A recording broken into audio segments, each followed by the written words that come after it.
pero la necesidad es la que te mueve a hacer cosas. Si yo hubiera tenido algo, no hubiera estudiado, hubiera ido directo a hacer. Pero a partir de la tecnología nosotros creamos un montón de negocios. Aunque no lo creas, hemos mandado gente porque no sonríe. ¿Cómo defines tú el poder de las historias? Yo creo que una de las fases más importantes en cualquier ámbito es comunicar bien. Hemos tenido muchos fracasos.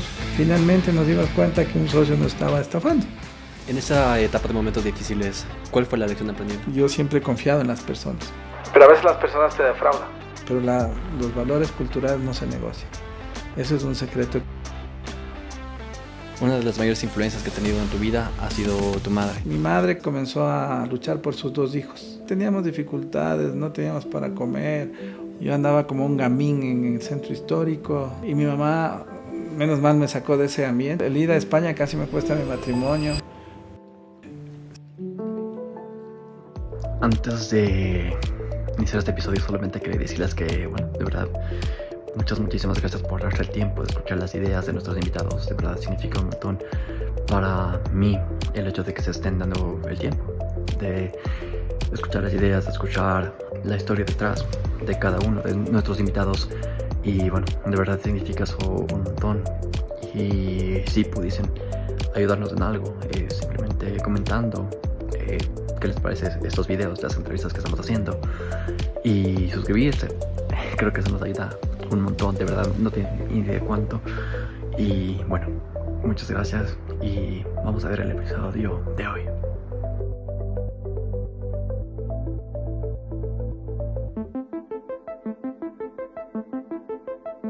Ernesto, ¿cómo estás? Bienvenido a un episodio más de Sapiens 360. Muchas gracias.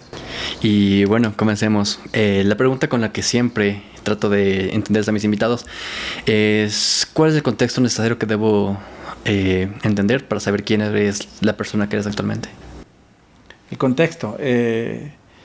Una persona que se desafía todo el rato, que está buscando siempre nuevas formas de hacer cosas y que siempre está tratando de hacer una transformación, pero detrás del ser humano. Por eso nuestro propósito en todo lo que hacemos es: transformamos X impulsando vidas.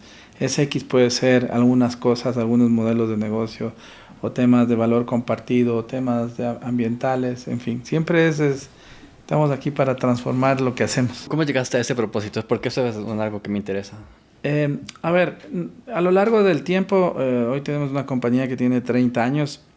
Generalmente las compañías deben tener alma. Y el alma es el saber el por qué tú trabajas, el por qué tú haces cosas. Siempre ha habido temas de planeación estratégica donde definimos la misión, que es un qué, y la visión, para dónde. Pero el por qué es lo más intrínseco de las compañías. Todas las compañías más importantes deben tener un por qué. Y eso acarrea un tema de valores, que son el eje fundamental cultural para que una compañía o una persona o alguien salga para adelante. Entonces, el propósito es ese constante, el por qué. Entonces, si me preguntas por qué estoy aquí, para transformar, pero siempre impulsando vidas. Y ese impulsando vidas tiene que ver con el ser humano, con el cambiar a las personas, con desafiar el status quo. Tiene que ver con ayudar al medio ambiente, al entorno que vivimos, tiene que ver con el impacto o el triple impacto que tengamos, tiene que ver con la generación de fuentes de trabajo, en la generación de ecosistemas, en fin. Es bastante más profundo, ¿no? Claro. Y bueno, cuando estaba preparándome para esta entrevista contigo, descubrí y estaba viendo que una de las mayores influencias que he tenido en tu vida ha sido tu madre. En este caso, ¿por qué? Sí. ¿Cómo ha sido eso?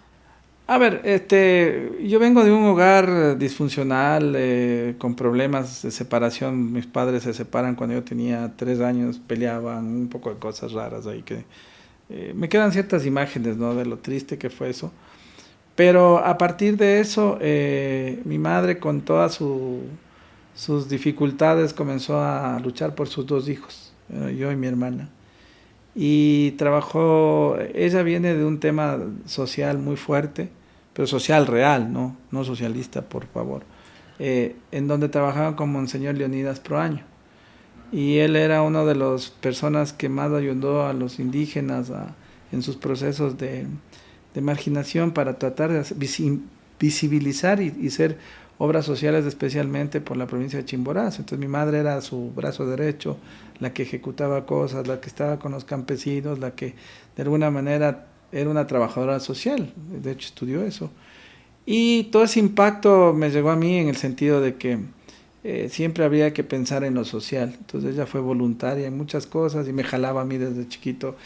Yo estaba, mamá, ¿para qué nos vamos a ir a esa no me acuerdo que era la Forestal en Quito, me acuerdo, Guamaní, caminando hacia arriba a ayudar a personas, a mingas? Entonces, para mí eso fue a mí no me caía muy bien eso, ¿no? Pero sin querer fue quedando una esencia de lo que es mi madre.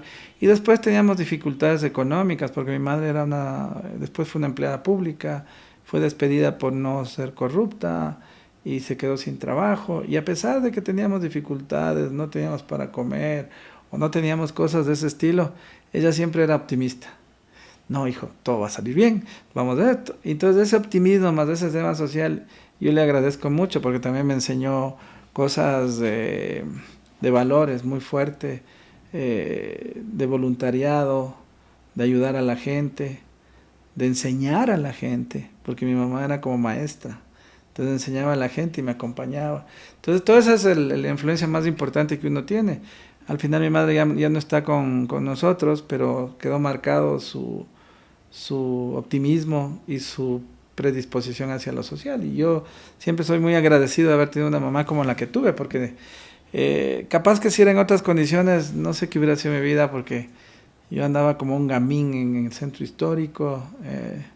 Un gamín era un delincuente chiquito, ¿no? Entonces yo creo que hacía cosas que con otros muchachitos, tenía 4 o 5 años y hacíamos travesuras. En ese tiempo travesuras como robarse una revista, robarse caramelos.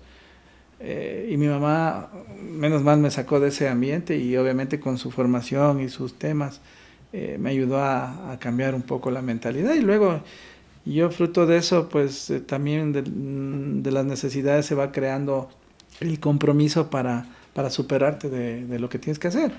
¿Y qué es lo que hice? Pues trabajar fuertemente para sacar adelante a la familia, y desde los 15 años, creo yo, ya comencé a mantener mi casa. O sea, imagínate, yo todavía era estudiante, pero ya mantenía mi casa. Y eso me dio ciertas características de ADN para hacer lo que soy hoy. O sea, el siempre estar buscando, y yo creo que soy un desempleado hasta ahora, sigo buscando trabajo siempre. Y me divierto de esa forma, ¿no? Entonces es la necesidad, como siempre lo he dicho, es la madre de la inventiva, de lo que hagamos, de lo que dejemos de hacer. Pero la necesidad es la que te mueve a hacer cosas. Tienes dos cosas: o te pones a llorar, o te pones a trabajar y a hacer las cosas y a lucharla. Y eso es lo que me enseñó mi mamá. Cuando fuiste a estudiar en la Politécnica, estudiaste ingeniería electrónica, ¿cómo fue ese proceso tal vez de selección? ¿Tú viste varias opciones y escogiste esa? No, mira, yo creo que todos los jóvenes hoy en día tienen un problema, que no les enseñan una educación vocacional para ver qué deben estudiar. Entonces, las condiciones es que mi mamá, eso sí, tenía ese defecto: mi hijito tiene que estudiar, tiene que ser ingeniero, estudie ingeniería eléctrica o electrónica, porque eso va a tener trabajo en la empresa eléctrica. Entonces, mi pobre madre tenía una visión en eso un poquito limitada. Y yo voy a estudiar, fui becado siempre, la primaria, la secundaria, en un colegio que se llama Pensionado Universitario, gracias a la familia Jaramillo. Y después de eso paso a la universidad y me dan una beca. Y en la beca fue lo que me ató a la Politécnica Nacional. Y después me dieron otra beca. Y toda estuve becado. Yo pude haber estudiado a Rusia porque me dijeron que iba a Rusia, pero dejarla a mi mamá, si yo mantenía en la casa, hubiera sido una hecatombe. Entonces un poco tuve que sacrificarme. Y lo primero, lo más barato, valía yo me acuerdo, para dar una referencia, creo que vale una cajetilla, yo no fumo, pero una cajetilla de tabaco es lo que costaba el semestre. Entonces era muy, muy económico. Eso sí, había que matarse para hacer unas filas al principio. Luego de los 800 compañeros estaban luego la tercera parte, y luego eso, y nos graduamos creo que 8, ¿entiendes? Era como un embudo muy fuerte. Pero yo estudié algo que tuve a mi acceso, ¿no? Que es la ingeniería electrónica y sistemas de control. Así se llamaba se llama el grado que tuve. Y es una ingeniería como industrial, digámoslo así. Pero si yo hubiera tenido algo, no hubiera estudiado yo, la verdad. Hubiera ido directo a hacer cosas específicas. Hubiera estudiado ingeniería comercial o ingeniería en finanzas, que es lo que realmente hace la diferencia en muchos aspectos, ¿no? Y hubiera estudiado sistemas. Entonces, después la vida me llevó a que siendo ingeniero pseudoindustrial, sabía programar un procesador, me acuerdo unos procesadores y 8088 y tal, y esos procesadores trabajaban al lenguaje máquina, pero era tan matemático y tan complicado que tenías que ser eficiente. Pero eso pasado a un tema, viene una anécdota en donde termino ayudando a un colegio, el colegio que me becó, para que desarrolle y componga el sistema. Y la típica es que te dicen que quieres componer y eres como el ingeniero eléctrico, sabe componer planchas. Entonces no hay un entendimiento. Oye, esto está dañado, tú eres ingeniero de la poli, arregla. Y espera, no, arregla, ya no me digas nada, arregla. Y claro, uno lo que tiene es una filosofía, ¿no? Tienes una filosofía de estudiar, de investigar, de no dar por sentado nada, y eres muy incisivo. Y claro, me puse a estudiar un manual, después pregunté a alguien que sabe, ven, trabajemos juntos, arreglarse el software. Y qué fácil esto del software, es menos complicado que los PLCs, que ir al campo, que estar jalando cables, que ni sé qué, que la historia. Dije, esto me parece más sencillo, y comencé a entender un poco cómo era este tema, y claro, es como que estás en medio de una tabla de surf y viene una ola y ¡flash! Porque vino la ola de la informática muy fuerte en los 90. Entonces prácticamente ahí no paré, comenzó, y luego fue un software para colegio, luego un software para empresas, luego incorporé a un socio que sabía mucho de ERPs, se llama Miguel Rivera, él comenzamos a hacer un ERP, luego vendimos del ERP, entonces decíamos del software para una empresa, luego para un grupo de empresas, luego hagamos algo para una provincia, luego hagamos algo para un país, luego hagamos algo para todo el mundo. Entonces se creó una visión que se cumplió todo hasta el 2004, ¿sí? En donde el software el ERP sirvió para compañías, me acuerdo de acereras, sobre todo. Después del tema a nivel de provincial, comenzamos a hacer un piloto en el sistema de rentas internas, me acuerdo, cuando se modernizó el sistema de rentas internas, y luego un piloto en el sistema de historia laboral del IES, que hasta ahora, luego de 20 y pico de años, sigue ahí, increíble. Hacíamos súper bien hecho, eso sí te puedo asegurar, los software. Y después hicimos un tema ya a todo el país, la historia laboral. Imagínate, fue un catalizador también para la adquisición del Internet, porque nadie se le había ocurrido de que todos tenían que conectarse al Internet, y desde ahí vía Internet hacer los ingresos, egresos, préstamos quirografarios, prendarios, todos los servicios que de alguna manera el IES los proporciona. Fue tan bien el tema que desde la quiebra, porque nos cogimos un tema quebrado, se hizo un superávit, y ese superávit hicieron un banco que se llama el BIES, y de ahí para adelante yo creo que no han ido muy acertados los temas, y se ha desperdiciado el dinero, y tú sabes, botines políticos y cosas que eso es así, ¿no?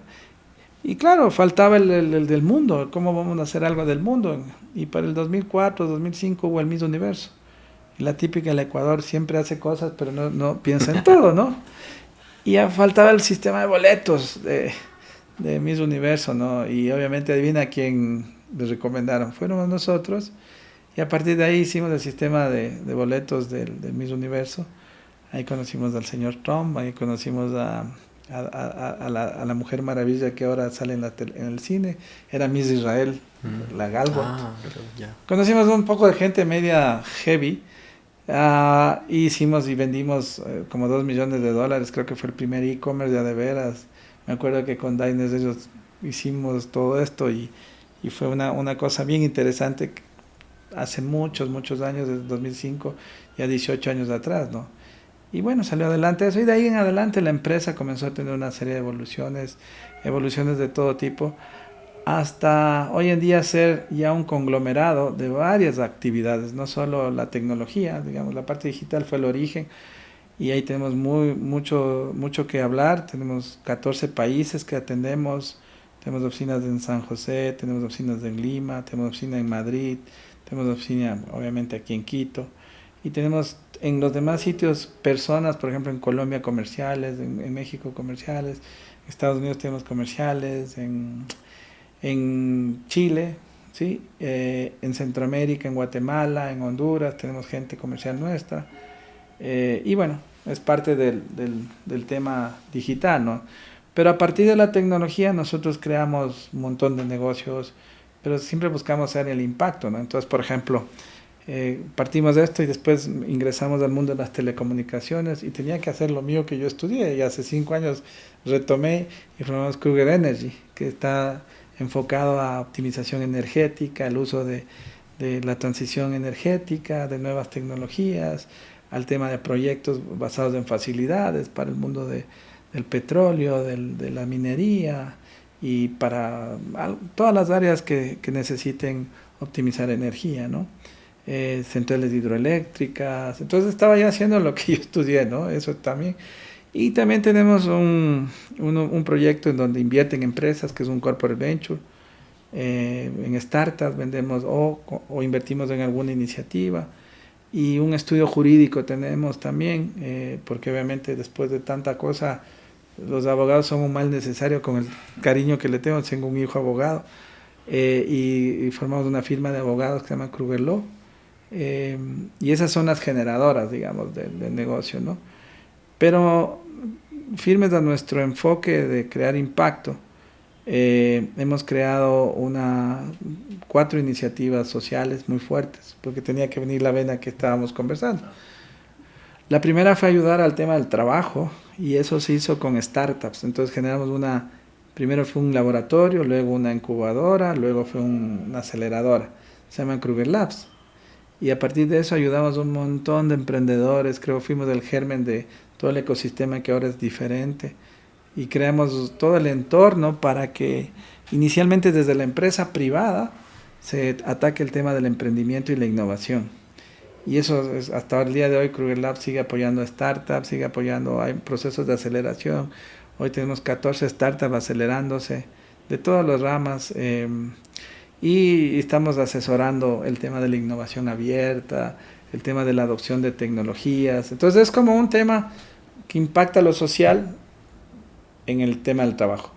Pero de ahí, por las inquietudes de la vida, también yo siempre he sido muy crítico en el tema de la educación. Entonces la educación, a mi modo de ver, le ha fallado a muchas personas. Yo mismo me siento, digo, ¿para qué estudié 7 años en una Politécnica Nacional si eso debería ser hasta máster con 7 años? Muy impráctico la educación, y siempre fui crítico de la educación. Me moría de iras de que tantos años nos dan inglés y ni siquiera salimos hablando inglés. Entonces, un día, hablando con mi esposa, mi último hijo tenía 10 años, y voy a que me han llamado del colegio a decir que mi hijo tiene problemas de motricidad fina. Yo dije, vamos a escucharles. Y claro, yo tomaba nota con un iPad, y como el que siempre ando, ahora me olvidé en el auto, y le digo, ¿puede anotarme lo que usted acaba de decir? Y claro, la anécdota es que el pobre profesor se quedó abrumado y dijo, no, entonces usted tiene un problema de motricidad digital. Y usted no ha entendido los niños que han venido hoy. Y no ha entendido el tipo de niño que tiene, el que nació con computadoras. Imagínate, el papá. Y no le culpo del que tiene problemas en el tema. No le culpo, pero creo que hay un error de su parte en ese aspecto y no hay problema. Salí mamado de ahí y dije, ya no aguanto más. Y con mi esposa, saquémosle del colegio. Saquémosle. No puedo soportar la estupidez que les enseñan, el cuadrado que les enseñan. Y ya venía con eso hace tiempo y le saqué a que estudie homeschooling. Y el momento de estar homeschooling, aprendimos lo que hay que hacer, lo que no hay que hacer. Oye, tienes que ayudarle en el... Chusa, hay uno que no tiene tiempo. Ay, ya sé, vamos a traer una persona que le pueda ayudar. Y le pusimos una tutora que le daba el ayuda. Y comenzamos a estudiar, me acuerdo, en Tennessee, con un colegio de Tennessee remoto. Y fue todo un drama. y aprendizaje. Eso duró 2, 3 años. El cuarto, que mi tercer hijo estaba ya por graduarse, y era el más terrible de todos, en el sentido de muy fiestero, muy así, ¿no?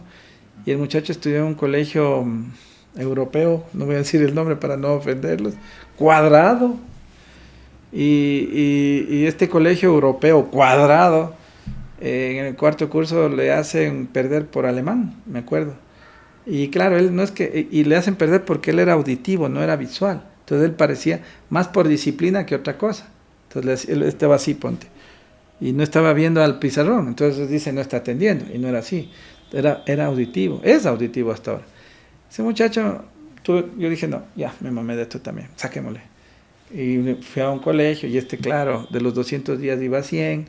Y me decía, papá, soy aburrido, ya me sé todo lo que me enseñan, pero no sé para qué pierdes el tiempo. Más lo del hermano, más de eso, más un software que estábamos desarrollando, que era el de la compañía para capacitar a los empleados, que más o menos somos 700, imagínate, había que tener una plataforma para capacitarles. Él dice, papá, yo le digo, dime cómo debería ser un colegio, y él comienza a redactar un documento regular, y yo me digo, ve, aquí te falta esto, y me meto con él a hacer el tema. Y nace el germen de una escuela, y esa escuela se llama Kruger School, y hoy en día está en 4 ciudades, tiene 4 campus, vamos a construir 2 más, 600 alumnos, y tiene una cosa totalmente distinta, que es que trabaja con el enfoque del chico, no en el enfoque de las tonterías que quieren que sea, es muy pragmático. Entonces, por ejemplo, usan criptomonedas para gamificarles, es decir, haces bien, tienes criptos que se llaman crux, tienes todo un esquema de todo lo que aprendes, matemáticas y esas materias son sentido práctico. Esto en la práctica, ¿para qué carambas te sirve? Tienes cocina, tienes finanzas personales, tienes trámites de gobierno, tienes arte, una serie de materias, pero muy prácticas. Y se hackea el cerebro para saber si eres lógico, o eres artístico, o eres mixto. Porque hay gente mixta que puede trabajar en los 2 hemisferios. Y en función de eso se generan pensos para ellos. Y también tienen masterclass con gente de la vida real, que les explica de alguna temática. Y no tienen deberes, sino que tienen un proyecto de todo el año que tienen que hacer, que lo que más les guste. No es un tema, tienes que hacer el proyecto de plantas, porque vos tienes que seguir biología. No, escoges y se ayuda a identificar. Entonces tiene un tema, y así nace Kruger School en la pandemia, me acuerdo, y después ha ido creciendo por todo lado, y a tal punto que es un tema muy exitoso y muy aspiracional. Tenemos 400 en lista de espera, cosas así que no hemos podido porque ya no alcanza cama para tanta gente. Entonces estamos en Quito, Guayaquil, Manta y Tumbaco, y tenemos primaria y secundaria. Primaria solo aquí en Quito, en Tumbaco, pero ha sido una experiencia bien simpática porque hemos logrado cambiar la mentalidad de los chicos, la mentalidad de los padres. Es un proceso muy selectivo, no cualquier padre está hecho para lo que hemos desarrollado. Si es un padre tradicional que quiere, no significa que no vayas a la universidad, puedes ir. Y entonces este impacto social ha causado un buen impacto en la educación, y nos están copiando, y queremos que nos copien, y queremos que se cambie la educación, porque la educación es la base de todo. Y fruto de eso también, siempre por las experiencias, en esta escuela se beca mucho a ciertos niños de escasos recursos, como me pasó a mí. Y un caso de estos niños fue becado de un colegio nacional, estudió los 2 últimos años en Kruger School. Ese chico tiene 19 años hoy, trabaja ya para nosotros, y él no quiere ir a la universidad, sino que ha aprendido mucho más rápido que lo que te enseñan en la universidad, y hace UX, y hace administración, y hace un poco de cosas. Y entonces ahí se nos ocurrió de que hay un hueco, que es los institutos técnicos o institutos superiores, llamémosle entre universitarios, no universidad, sino algo en el medio. Y estamos justo por lanzar en octubre Kruger School X, que es justo el instituto superior para materias específicas, cosas prácticas. El objetivo es que entras ahí y sales con trabajo. Y el objetivo es, o no quieres ser empleado o algo, y sales con tu propia empresa. Entonces es un enfoque también distinto, ¿no? Entonces hemos impactado esto. También hemos impactado en el deporte. Tenemos un equipo de fútbol, hace 2 años nació, estábamos en amateur, ahora estamos en profesional, quedamos campeones de segunda categoría, este es con Antonio Valencia, entonces Antonio aquí no le conoce y decidimos apoyar el fútbol, es decir, transformar el fútbol impulsando vidas. En el otro caso era transformar la educación impulsando vidas, y en el de emprendimiento es transformar el trabajo, el emprendimiento impulsando vidas. Entonces, esto ha causado que tengamos un proyecto social basado en el fútbol, y queremos hacer algunas cosas muy interesantes en este tema. Y finalmente dijimos, bueno, nos falta hacer algo del medio ambiente. Y entonces ahí ayudamos con una consultora SG de todo lo que es ambiente, lo social y el gobierno, es decir, estas empresas que ayudan a que las empresas sean sostenibles o que causen impacto. Entonces esta consultora comenzamos a trabajar en este ámbito, pero también creamos un concepto basado en el tema de lo ambiental. Entonces lo ambiental hicimos, oye, ¿cómo podemos apoyar lo ambiental? Y creamos un producto que se llama Oxify, que lo pueden encontrar en oxify.earth, para todo lo relacionado con el manejo de la huella de carbono.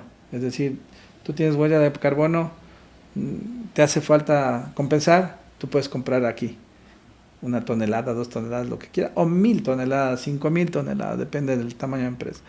Y con eso hacemos activos ambientales certificados que se ponen en este marketplace y se venden a la gente que necesita este tipo de compromiso con el medio ambiente. Entonces estamos impactando, es súper económico, lo que buscamos es que se use y ver la potencialidad del Ecuador como potencial generador de activos ambientales en el país, para el mundo. En vez de pedir deuda, podemos generar la venta de activos ambientales que ayudan al medio ambiente, ¿no? Perdón la redundancia, pero eso es lo que genera un crédito de carbono. Entonces, ese tipo de cosas nos metimos sin saber del tema, pero porque un día mi hija me dijo, papá, yo tengo 8 toneladas que compensar, ¿dónde compro? ¿Y dónde compras qué? Toneladas de carbono, de crédito de carbono, porque tengo que compensar la huella de carbono y tal, me explica y tal. Yo entendí, chicas, ahora sí que no entendí esto de qué se trata. La típica, bueno, vamos a ver. Y ahí aprendí con alguien, me presentaron a alguien, me presentaron a otro, me presentaron, y salió un proyecto muy, pero muy interesante, que es oxify.earth. Y siempre estamos en eso, ¿no? Y siempre estamos apoyando cosas. Hemos generado proyectos internos que los administramos. Tenemos una empresa de movilidad que se llama Movitec. Teníamos una empresa de fintech que se llama Pago Plus, la acabamos de vender. Esas que generan a través de K-Venture, que son nuestro corporate venture, están destinadas o a dar un servicio o a venderse. Tenemos una empresa en Colombia de reclutamiento digital que se llama Remuti, y tenemos ahí algunas empresitas que tenemos inversiones. Crypto es una empresa muy reconocida en Ecuador. Ahí hay unos emprendedores que nacieron con nosotros. De alguna manera hemos creado entornos y siempre estamos buscando. Ahorita estamos buscando un tema, estamos viendo un tema de seguros, qué hacemos en seguros, y siempre estamos tratando de que estas compañías de alguna manera, estos modelos de negocio, ¿qué es lo que hace Kruger? Kruger Cobre es una empresa que ya tiene 30 años y que maneja modelos de negocios basados en tecnología, yo les llamo en tecnología infinita digital, ¿sí?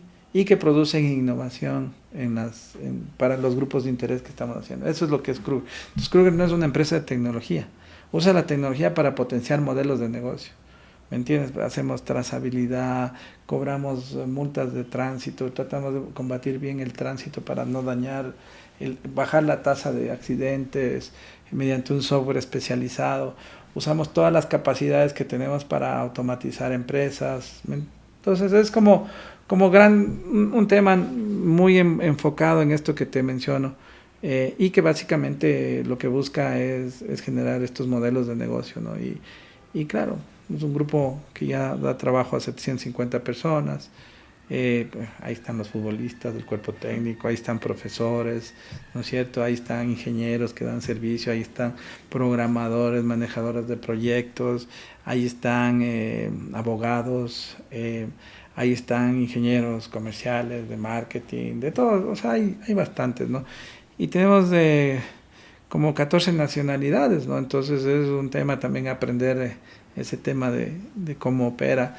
Tenemos clientes en Alemania, tenemos clientes en Holanda, tenemos clientes en España, tenemos clientes en Estados Unidos, tenemos clientes en Centroamérica, en América Latina.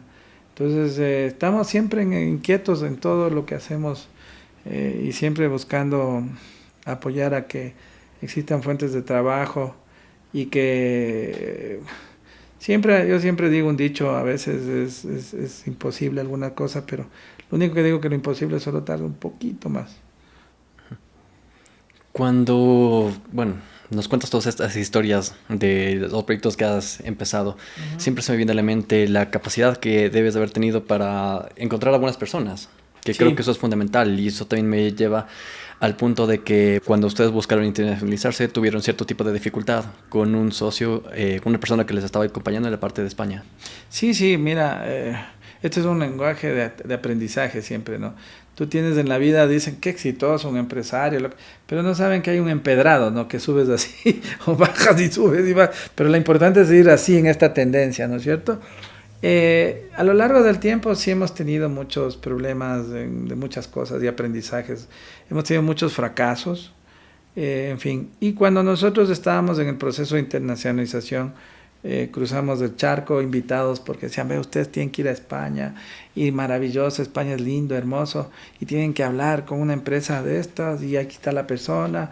Y nosotros creímos del modelo, sonaba bien todo lo que nos vendieron y comenzamos a viajar mucho. Yo viajé a España cada 15 días, imagínate, cogía bus con hasta las azafatas de Iberia, me acuerdo, ya me conocían y era un tema en donde cada 2, 3 semanas estaba ya en España, teníamos ya 50 personas, teníamos una oficina en Las Rosas de Madrid, que es un barrio externo, trabajábamos ya con varios clientes, pero sorpresa, no nos pagaban los clientes, se demoraban en pagar los clientes, nosotros metíamos dinero hasta que sostener a la plantilla y finalmente nos dimos cuenta que un socio nos estaba estafando. Íbamos a salir a bolsa de valores, al mercado alternativo bursátil, que es la bolsa para empresas más pequeñas, pero todo metió un frenazo porque nos dimos cuenta de eso sin que él sepa y paramos. Entonces ese paro hasta que, no, quédate con los clientes, quédate, nos queremos separar. Y nos separamos y evitamos el problema porque nos estaban robando, ¿no? Y eso pasa, ¿no? A veces no tienes las mejores intenciones, pero no con las personas idóneas. Por eso fue un aprendizaje, gastamos un poco de dinero, pero lo bueno de eso es que después de 2 años de prácticamente hacernos casi a cero, de nuevo comenzamos a retornar y a florecer de nuevo. Y lo logramos, no es mucho, no tenemos los 36 personas que teníamos en ese tiempo, pero ahora ya hay 6, 7 personas en Europa, y 7 en realidad, y vamos creciendo. Ahí se consolida todo el grupo. Bueno, ha sido que hemos logrado seguir, de eso ya soy español, lo único bueno, digamos, en buen cierto sentido, y de ahí lo que nos espera es un trabajo, siempre estar ahí viendo cómo se puede hacer, cómo crecer, cómo enfocarse en los temas, cómo ver las necesidades. Hoy estamos buscando entrar a ver cómo se ataca las pymes allá en Europa, ¿no? Hemos hecho temas ambientales. Mira, curiosamente del Oxify nos ubicaron una gente alemana, estamos incluso por trabajar con el gobierno alemán para el tema ambiental, ¿no? que conocemos bastante. Y bueno, ahora estamos en ese aspecto. ¿Qué te diré? Que si nos va bien, pero ya sabemos qué es lo que hay que hacer y qué no hay que hacer. Siempre hay un aprendizaje. Claro. En esa etapa de momentos difíciles, ¿cuál fue la lección aprendida? La lección aprendida hay que tener mucho más cuidado con quien te asocias. Y más allá de lo formal que pueda ser, hay que ser muy cuidadoso con los recursos, con los temas y no ser tan confiado, ¿no? Yo siempre he confiado en las personas, hasta ahora, pero a veces las personas te defraudan. Uno aprende a ser más sensible con las personas y a veces no se entiende que puedes tener una persona que te recomienda y todo y simplemente no vas. Es porque hay algún antecedente ahí que no preferimos arriesgarnos, ¿no? Pero en cada uno de estos negocios que te he comentado hay un encargado, ¿no? Entonces hay una persona que lidera esa área y ese liderazgo de esa área hace que confiemos en esa persona y tengas un tema corporativo que controla cada uno de estos, lo contable, lo financiero. Eso ya no se delega. Entonces son aprendizajes y estamos muy contentos porque tenemos muy buena gente hoy. Y más allá de las experiencias de que malos socios que alguna vez se ha tenido o personas que han tenido ciertos comportamientos egoístas, lo más bonito de todo es saber que nos seguimos divirtiendo, que hay nuevas generaciones que vienen y que de alguna manera nos hace sentirnos tranquilos de que ya pronto nos tenemos que retirar o ser más pasivos en ciertas áreas, ¿no? Claro. ¿Y cuál es esa característica? No sé si hay una o varias, pero en la que tú ves que confías en alguien para que sea dentro de tu equipo. Mira, nosotros tenemos 7 características para saber que una persona está atada a tu lineamiento, a lo que es. Primero, que sea colaborador. Eso significa que va a poder trabajar con todos. Si ya se va a pelear con alguien, ya no te sirve. Número 2, que sea humilde. Humilde no en el sentido de sí, no. Humilde para aprender, para decir, yo no sé, ¿cómo podemos hacer? La humildad es la base de, yo puedo decirte, a ver, explícame ese aparato que tienes ahí, porque no lo sé. Y eso es humildad, o sea, estar dispuesto a decir las cosas como son, ¿no? El tercero, yo pienso que sea una estructura ágil. El agilismo a nivel de metodologías, de cómo trabajas, es una forma, ¿no? El otro es ser accountability o responsable, ¿no es cierto? Es decir, yo me hago responsable de ir de aquí hasta acá. Entonces buscamos mucho el accountability, de saber que puede ser una persona que puede ser autónoma, que puede ser y no estar fuera de esto. Ahora, nosotros probamos al principio, probamos y le damos oportunidad a una persona que se desarrolle, porque es más fácil que se desarrolle que una persona que venga hecha. Después tenemos que ser práctico la persona, ¿no es cierto? El quinto, ser práctico y significa, oye, no te des tantas vueltas, usa el pragmatismo, ¿me entiendes? Porque hay mucha gente que le encanta, y cuando vemos esto y le hacen un assessment y vemos, oye, ¿cómo harías esto? Y comienzan a darse las vueltas, sabemos que no nos sirve, porque nosotros somos bien prácticos, pragmáticos, ¿no? El sexto punto es la alegría, mira, importante. Para nosotros, si una persona no sonríe, estamos de esto, ya se descalifica, porque nosotros somos un ambiente agradable, aunque ahora estamos remotos, pero ya estamos moviéndonos a la gente para que el talento humano vaya acá y vea a la gente y le vea sonreír. Y cuando alguien no sonríe, tiene un problema. No, en la vida no puede ser uno feliz permanentemente, pero la alegría son esos shots que te hace que la felicidad sea al menos estable. Todos tenemos problemas. Yo, el ir a España casi me cuesta mi matrimonio, se sacrificó mucho. Pero el ser humano es esa capacidad de decir, oye, ¿cómo puedo ser, a pesar de todo esto, alegre, ser optimista? Y eso digo, pues si yo impregno a la gente que sea esto, entonces hay que ser optimistas, y menos mal, no pasó, la pandemia me ayudó más de la cuenta, creo yo, porque pude estar en casa y claro, después te das cuenta de los procesos de depresión que hay cuando un hijo se va, cuando 2 hijos se van de la casa, cuando tú estás fuera de la casa. Entonces hay otra serie de factores que afectan para que una relación, y entender eso, más estar y usar mucho cariño y comprensión, esa es la base de todo, ¿no? Y el último es la empatía. Buscamos gente que sea empática, porque hay gente que puede ser colaboradora pero no empática. Entonces empática es ir más allá de ponerte en tus zapatos, de saber qué es lo que hay detrás. Entonces cuando yo escojo esas personas, esa es la cultura que necesitamos. Sobre esa base puede haber muchas cosas más, apasionado, sí, pero si estas bases son la cultura Kruger, sobre esa base partimos para que culturalmente seamos fuertes en esa. Si somos fuertes en esa persona va a ser parte de la compañía. Pero si una persona falla en uno de estos, le ayudamos a que tenga una oportunidad. Pero si no, aunque no lo creas, hemos mandado gente porque no sonríe. Porque le hemos dicho, oye, ponte unas pinzas aquí al lado y amárrate así. Pero no, tampoco, ¿me entiendes? Entonces un poco va del lado de la vida de que tienen que buscar la felicidad. Y cuando alguien es triste, es contagioso la tristeza también. Entonces hay que ser alegres, optimistas y ayudar a las personas. Porque ya te digo, ha habido casos muy tristes, ¿no? Se ha muerto alguien, una esposa, un esposo, y eso obviamente no es que sea alegre por eso, ¿no? Pero hay momentos de duelo, hay que ayudar a las personas, hay que trabajar con ellas, hay que darles lo que necesitan y a partir de ahí, vamos. Pero los valores culturales no se negocian. Eso es un secreto que aprendí siempre de todo donde he estado, donde he visto. La cultura no se negocia. Una persona puede contaminar a todo el resto. Y si no es empático, no siente las cosas, o no es humilde, o no es alegre, no es colaborativo, no es pragmático, no es ágil, pues simplemente no funciona. ¿Sigues entrevistando a las personas de tu empresa, a todos? La verdad que ya no. Y a veces me llegan personas que se les ha escapado algo cultural, ¿no?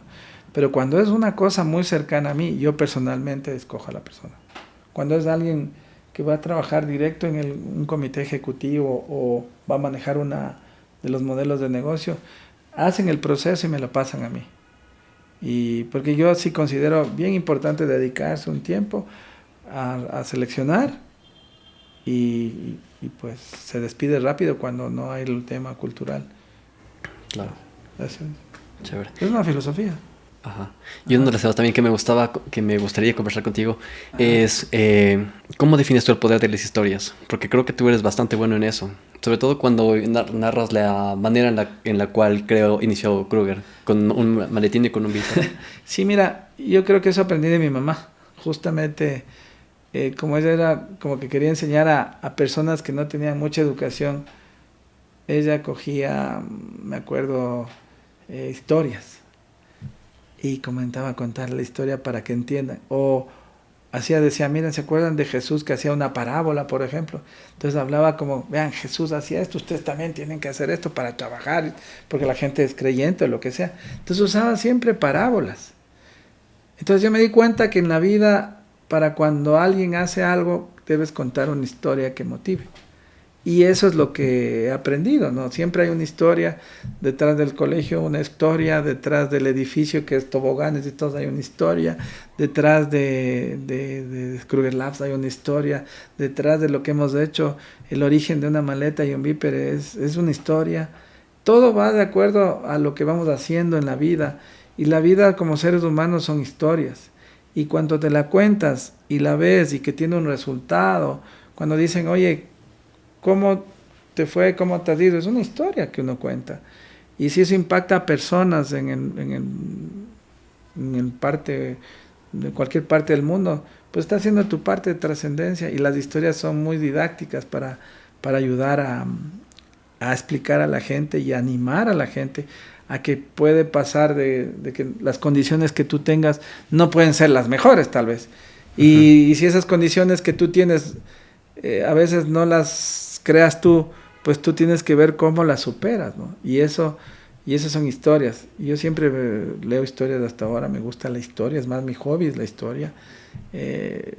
Recién estuve ahí viendo unas pirámides por ahí que estábamos, y me encantaba ver la historia de quién era cómo era el tema y por qué era. Y es un hobby de estar en ciertos sitios, si te contara dónde no he estado, y descubrir el origen de por qué hay ese mono gigante ahí, y por qué les llaman un dios a ese, y por qué estar en unas montañas tan altas y luego ver por qué es esto, que es una pagoda que estás aquí viendo. Y la búsqueda de esto también te da enriquecimiento espiritual. O sea, yo creo mucho en eso, en lo espiritual, pero no en el tema mal llamado religioso, sino en el tema espiritual de la esencia del ser humano, de la física cuántica, de cómo es la realidad que percibimos fuera de lo que no percibimos, cómo operan los vórtices de energía y cada cosa que es un vórtice. y cada vórtice termina en un agujero negro que pasa a otras, no sé, dimensión, con otros vórtices. Entonces, todo este tipo de cosas me apasiona. Y detrás de eso siempre me gusta explicar a la gente conceptos muy complicados en base a historias. Entonces yo creo que también en la venta, por ejemplo, nosotros hemos vendido proyectos, cosas, contamos una historia. Porque si no la gente, tú no eres científico, tú no eres especialista, se supone que te contratan a ti para que expliques. Pero claro, vas y dices, mira, esto hay que hacer esto con un framework de trabajo y comienzas a hablar como los médicos, que usted tiene un montón de esto, el metatarsiano, que dice que, oiga doctor, ¿y qué es lo que tengo? Y tú dices, mira, te has roto el dedo. Entonces, un poco es entender y explicar y tener la didáctica para hacerlo, ¿me entiendes? Porque en base a eso se trabaja mejor, se entiende mejor. Y muy importante la comunicación. Yo creo que una de las fases más importantes en cualquier ámbito es comunicar bien. Luego vendrá negociar, luego vendrá un montón de cosas, pero hay que comunicar bien. Y a veces yo me considero que me falta comunicar. Y eso es la clave de lo que tú me estás comentando, de que nos guste contar historias. Yo creo que la historia asocia también a la pertenencia del ser humano. Tú compras algo, ¿por qué compras? Por la marca. ¿Pero qué hay detrás de la marca? Una historia, ¿no es cierto? Entonces cada uno tiene Nike, Just Do It. ¿Cómo así? ¿Cómo es la marca? Hasta un video o una película sacaron Air. O te vas por el lado de Ferrari. ¿Por qué la historia del auto? Y así te vas por, no sé, cualquier cosa que veas, hasta los grupos musicales, Coldplay. ¿Cuál es la historia detrás de Coldplay? ¿O cuál es la historia de...? Entonces te das cuenta de que siempre una historia te da un ejemplo de las cosas que hay que hacer y las cosas que no hay que hacer. Te da también una filosofía y te da una enseñanza igual de lo que hay que hacer y lo que no hay que hacer. A mí mi mamá me decía, hay dos formas de aprender, hijo. ¿Cuál escoges? ¿La de tu experiencia o la de la experiencia de otros? Y me acuerdo, y perdón, me decían, no serás pendejo y escogerás la experiencia de otros. El pendejo no sé si es bueno acá o en otras partes, pero es en son de no serás tontillo, más o menos, para que se entienda. Entonces ese es el punto, las historias ayudan. ¿Cuál es uno de los temas que no hemos conversado hasta ahora que crees que debamos toparlo? Bueno, yo creo que te he contado de todo un poco. La verdad, cuando hay este tipo de entrevistas, generalmente yo cuento lo que me preguntan desde cuando nacimos, cuando los trabajos que hemos hecho. Yo he aprendido a trabajar desde niño, evitando que mi mamá menos mal me sacó de haber sido un delincuente tal vez, a entender que la educación me sacó de eso, a entender que pude vender mariscos porque me paré en la calle a vender mariscos, creo que fui el primero, y a entender que siempre hay que ser el primero en un campo. Yo siempre digo a la gente, si quieren emprender, dame un secreto, yo les daría uno, no compitan. ¿Y cómo es eso? Si vas a hacer un mundo competitivo, pues no compitan. Encuentren un diferenciador donde no compitas. Yo siempre buscaba dónde no competir, porque ese es el éxito. Entonces, oye, aquí nadie se ha metido en esto, aquí vamos. Aquí no han hecho nadie de esto, hagámoslo. Claro, después hay un libro que se llama El Océano Azul, y claro, yo cuando veo ese libro digo, esto es lo que yo he hecho siempre, buscar océanos azules y transmitir eso a la gente de que no... se pone un jugo de naranja aquí, todo el mundo jugo de naranja. Entonces, no, jugo de naranja, yo voy a hacer jugo de granadilla. ¿Entiendes? O sea, es buscar siempre eso, y eso de pronto siempre comparto a la gente que busque no competir, que aprenda, que lea, que se enriquezca, que viaje. Yo creo que los viajes, yo imagínate, nunca había salido hasta los 17 años a la playa, imagínate lo triste que fue, pero tenía el parque y veía vivía en Villaflora y veía el Lungui, que es un montecito ahí frente al Panecillo, un chiquitito, y decía, pues vamos a subir el Lungui. Y claro, subes y te fijas que arriba ha estado el Guagua Pichincha.